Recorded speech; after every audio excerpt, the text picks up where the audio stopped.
For Lily. Thank you, Mr. Speaker. My question is directed to the Prime Minister. I refer to the analysis released last week from environmental consultants Cambria, which show that Australia is foregoing $3.8 billion a year in investment opportunities because of the government's failure to ratify the Kyoto Protocol. How does the Prime Minister justify foregoing $3.8 billion a year in investment opportunities for the Australian economy?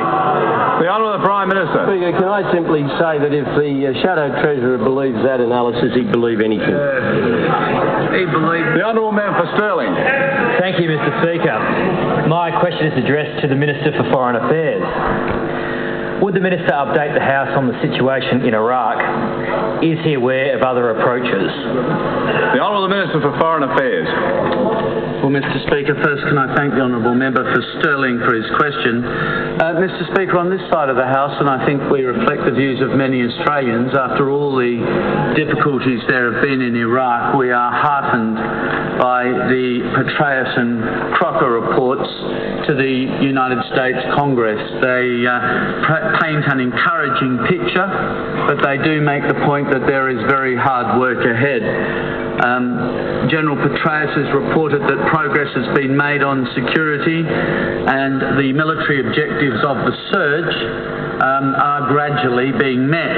And, Mr. Speaker, he says that attacks in Iraq are now at their lowest level since April 2006, that since December 2006 civilian deaths have declined by 45% and sectarian deaths have been down by 55%.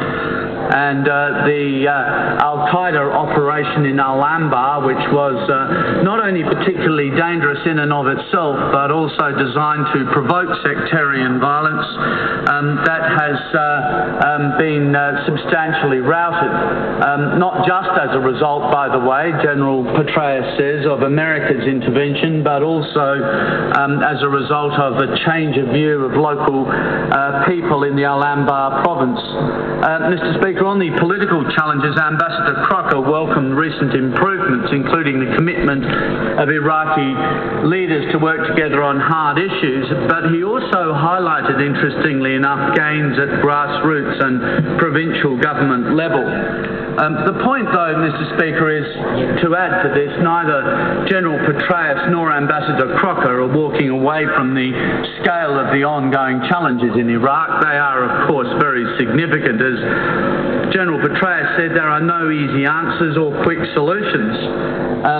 But one thing General Petraeus did say, Mr. Speaker, and after all I think we can safely assume is a very great authority on this issue and is not a political player of any kind, he stressed that premature withdrawal would have devastating consequences and that political progress can happen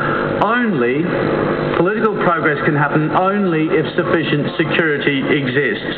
Now, Mr. Speaker, today is the 11th of September. It's the 6th anniversary of the dreadful events of 9/11, and in our country we've made a big contribution to attacking